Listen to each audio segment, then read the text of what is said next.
than somebody say, I'm Puerto Rican or I'm Italian. I'd always say I'm Jewish.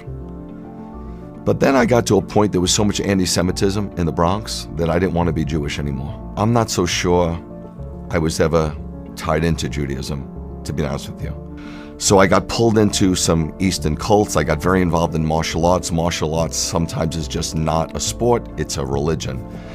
And I had somewhat of a cult leader, and he started to teaching us about the Kundalini energy and sun postures and meditations, and I was kind of into it, but it was a little confusing. Well, lo and behold, I married this swimsuit model, and we were thinking about where to go on our vacation, our honeymoon. And this cult leader, if you will, and I don't know what else to call him because it was a cult, he said, you need to go to Israel. And he was so influential in my life, such a powerful influence, that I thought, Israel? I'm thinking Jamaica. I'm thinking on the beach. To be honest with you, I'm thinking about partying and getting high and just laying out. I'm not thinking Israel. I had no desire to go to Israel, but there was such a pull on my life. This is hard for you to believe, but the next day I was on the train going to work, going to Manhattan, and I sat next to somebody who I never saw before, and they said, have you ever thought about going to Israel? So I'm not the sharpest tool in the shed, but I'm no bowling ball either. So I decided maybe I should go to Israel. But I was so convinced that I was going to have a lousy time in Israel that I put a week of the Greek Isles on the back end of the trip. We go to Israel, my wife and I at the time, right? Get married, go to Israel, leave New York City on an El Al flight, get into Ben Gurion Airport, and we immediately take a flight to Eilat. I was scuba diving in the Red Sea. We were water skiing on top of the Red Sea. We were going out to restaurants, partying, dancing, having a great time. Then we came to Jerusalem about 5 days later. There's an Armenian corner and a Christian corner and a Muslim corner, and it was shocking to me. And I didn't really enjoy it, but we went out to some great restaurants. We just saw some sights on our own. We're having a pretty good time, but I'm thinking, I gotta get to Greece. Well, we had 1 day left. 1 day left to the trip. And I said to my wife, let's get a car and let's go up north. And so she said, why? I said, I don't know. She goes, no. She goes, where do you want to go? I said, I remember hearing something about a place called Tabor, a mount where something pretty special happened. Let's just go there. So we drove up, and we didn't know where we were going, so they were hitchhikers. It was 1989. So a guy was hitchhiking.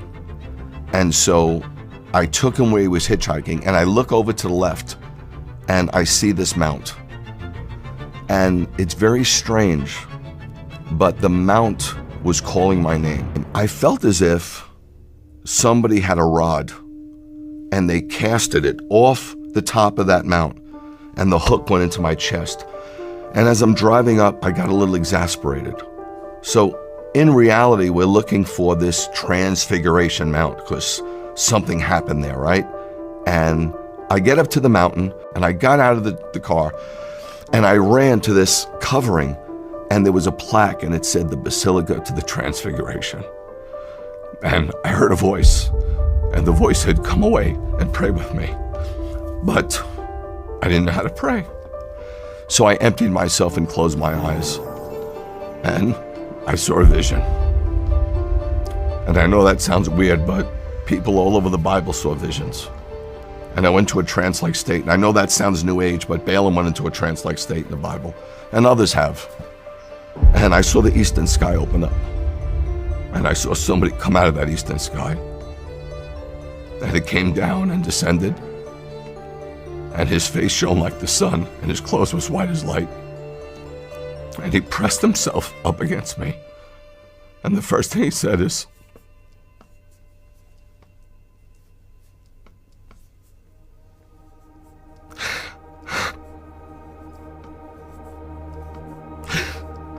I love you. And I remember crying for a really long time. My wife says maybe it was about 20 minutes. And I looked back, and it wasn't tears of joy, and it wasn't tears of pain. It was like a sanctification. It was like a cleansing. Like all the crap, all the Eastern thought, all the nonsense, all the religion just came out of me. I didn't know anything about the Holy Spirit. I didn't know that God can enter your heart and live in your tabernacle. So I thought God was on the mountain. And I remember talking to God and saying, I'm so sorry I have to leave. I don't want to leave. But I hope one day I can come back here. 2 kids from the Bronx, punk kids from the Bronx, go to Israel on their honeymoon to party. And we come back born again, saved, knowing Yeshua as our Messiah. And I got to tell you, I was shocked because I was taught as a young man that Jesus had nothing to do with us. I thought he was the head of the Catholic Church, and Moses, if you will, is the head of the Jewish synagogue. But then I turned over this New Testament expecting to see something really Christian, something hardcore Gentile, and said, this is the genealogy of Yeshua the Messiah, the son of Abraham. I'm like, what? I'm in shock. The son of David. I'm in shock.